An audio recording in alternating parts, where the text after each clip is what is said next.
Today we have the 2023 Peugeot 208. This vehicle has done just over 13,000 miles. It has an automatic transmission and a fully electric motor.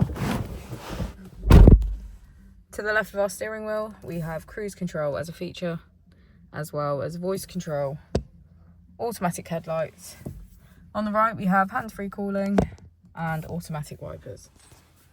Moving on to our screen, we can access our flow, statistics, and charge. We also have Apple and Android CarPlay, smartphone integration, our driving functions and vehicle settings, navigation, climate control, and media and radio.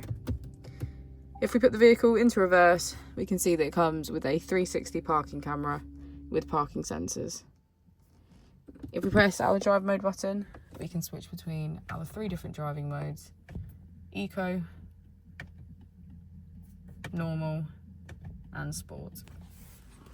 As we go into the back of the vehicle, we can see that all of our seats have a black leather trim.